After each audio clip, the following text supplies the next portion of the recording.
Hey guys, it's Qiyanu, and today I'm going to be talking about what the Season 10 changes mean for Qiyana. But before I begin, I just want to say thank you so much for making last video pop off so hard. It really means a lot to me, and I'm really excited to bring you more content in the future. Also, the giveaway is still open. It's not going to close until True Damage Qiyana actually comes out on live servers, so if you want to learn how to enter that, just go ahead and swing by and watch the beginning of the last video. One last thing, I really wanted to stream, but I just can't because I have shitternet, just complete, absolute shitternet. But I still want to be able to connect with my audience like Twitch streamers can.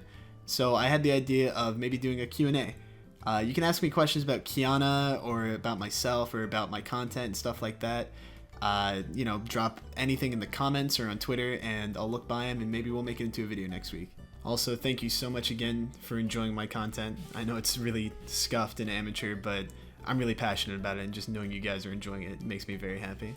With that out of the way, let's talk Season 10. So there are a ton of new changes coming into Season 10, which thank God, because Season 9 has been complete fucking ass, as all of you probably know. We've all fought enough Dark Harvest Karthus and fucking Shaco to want to get the hell out of here. So luckily we're going next season, and a lot of good changes are coming with it. So the first thing that directly affects Qiyana, because it affects everybody, is the new Elemental Dragon system. So for those of you who don't know, the way it works is that once you kill 2 dragons in a game, the 3rd dragon will dramatically change the way the Summoner's Rift looks. For example, the Earth Drake will add more walls, Cloud Drake will add wind tunnels around blue and red buff that make you go faster, Infernal Drake will burn shit down, and Ocean Drake will make a bunch of bushes pop up everywhere. Now you may be thinking, wait a minute, I'm playing Qiyana, this sounds fucking awesome. But it actually doesn't make that much of a difference. So obviously the Infernal Dragon is a nerf because it burns down walls, which means your ult explosion won't connect as big and hit as many people, and there's just less walls to ult people into. You would imagine the Earth Dragon would be a buff because it adds walls, but in every place that Earth Drake puts a wall, you would have been able to ult someone into a wall anyway, so it doesn't actually change anything. The Cloud Dragon is definitely the least relevant one to Qiyana because it just does the same thing for everybody. It doesn't affect terrain, it just gives you movement speed around red and blue buff. And then the most important one to Qiyana is the Ocean Drake, because it adds a lot of bushes and just gives you a lot more fat ultimates in the jungle. The only other dragon change that matters to Qiyana is the fact that Cloud now gives 10% cooldown reduction on your ultimate, as opposed to movement speed, and that's really, really fucking good, because Qiyana's ult is her entire kit, pretty much. Next up, I'm going to be talking about the lethality item changes. This part's going to have to be split into 2 sections, one for Bruiser Qiyana and one for lethality Qiyana, because they just play completely different and build different items. So I'm going to start with lethality because that's way more commonly played, and it's going to take a lot less time for me to explain. So the first thing that's really important is the Umbral Hydra. Now this isn't on PvE and it might not even be in the game, but if it does get into pre-season 10 or season 10 in general, it's going to be fucking insane on Qiyana. So right here we have an incredibly low-res image of the item description, and you can already tell just by looking at it that this shit has an absolute brick of text on it, so let's talk about it.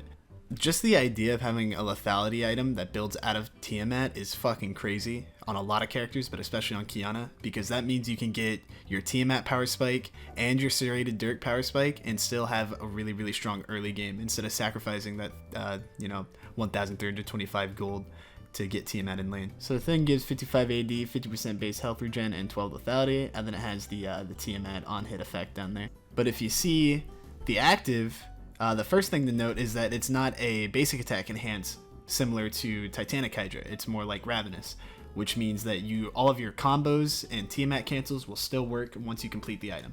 Not only that, but if your cleave only hits 1 target, then the lethality of it is doubly effective, which is fucking crazy, and the one-shots with this thing are going to be nuts. Qiyana already works Tiamat pretty flawlessly and seamlessly into most of her combos, so having a Tiamat that does as much damage as a basic ability, if not more, is going to be fucking awesome, and I hope this shit gets into the game. You might notice down there it says set bonus Drakthar's Arsenal, and what that means is that any lethality item, buying one of it will give you 10% cooldown and plus 5 lethality, and then having both will also give you 10% cooldown and then plus 15 lethality. This means that more than just Yumu's and Ghostblade have cooldown, and they do not build out of Caulfields anymore. This adds a lot more situational item diversity to pretty much every lethality assassin, because you don't have to go Yumu's and Drakthar every game. Sometimes Edge of Night is going to be better, or the new item Sanguine Blade, and you won't miss out on any cooldown reduction because of it. So next up, let's talk about Sanguine Blade. I couldn't find an accurate picture of what it does now on the current patch of the PvE, so I made one in MS Paint. So as you can see here, it gives you 45 AD, 12% lifesteal, 12 lethality, and it has a unique passive that says gain 40% to 100% attack speed based on the level, and that decays over 4 seconds if more than one enemy champion is nearby.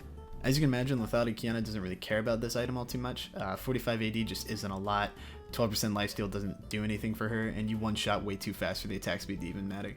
The lethality item changes are more of a quality of life. They're not going to affect the way that Qiyana feels at all, really. They're not going to feel super bad, they're not going to feel super good, it's not the end of the world, and it doesn't change anything. However, Bruiser Qiyana is getting insanely buffed for Preseason 10, and I'm extremely excited for it. The main thing that's buffing Bruiser Qiyana is the fact that they're changing Conquer to be more like Fervor of Battle. It'll now stack up to 10, giving you Adaptive Force at every stack, and once you reach 10 stacks, you get 15% healing. This change makes Conquer a lot better in lane, which is where Qiyana needs to use Conquer the most, and just the early game power that it gives you feels extremely strong, and it makes your all-in that much better, even though it was already fucking amazing. One of Bruiser Qiyana's main issues is that she didn't have a real keystone that fully complemented her. Conquer had a lot of good synergy, but it wasn't very useful until late game, and it just felt kind of whack, honestly. But now this rune feels like it fits right in on her. You stack it up real fast with your attack speed, and it feels so nice. The next buff to Bruiser Qiyana that's absolutely massive and complements Conqueror is our good old friend, the Sanguine Blade. While it didn't do much for the lethality counterpart, the Bruiser Qiyana main now has a new core item to build every single game. I cannot express how insane this item is on Qiyana. It gives you an amazing first item power spike and sustain in lane. It gives you all the stats you want, lifesteal, attack speed, lethality, AD, and it makes your split pushing and dueling even better. It pretty much complements everything that Bruiser Qiyana was already good at and pushes it to the next level. This item is going to be rushed on Bruiser Qiyana nearly every single game. There's going to be matchups where you're going to want to take Black Cleaver like against tanks or like Darius, but this item is just insane and I can't wait for you guys to be able to try it out. New Conquer and Sanguine Blade might actually just be the push that Bruiser Qiyana needs to be able to compete with her lethality counterpart and be considered an actual pick in the meta. All the Bruiser Qiyana fanatics will finally be able to shut their teammates up when they spam ping our fucking rune. Also, Red, if you want to invoice me for the Sanguine Blade art, just shoot me an email. That's going to be it for this video. If you enjoyed the video, drop a like and subscribe. I'm going to be a lot more active, uploading a lot more content soon. I'm looking to maybe do an Iron to Master series or a Journey to Master series or something like that come Season 10. So I'd really love to take you guys along with me for that. Remember to comment any questions you may have for the Q&A, and I'll leave a link to my Twitter in the description if you want to enter the giveaway or shoot me the questions there. Thank you so much for watching and have an amazing day. Hey, my pockets back, got money stacks on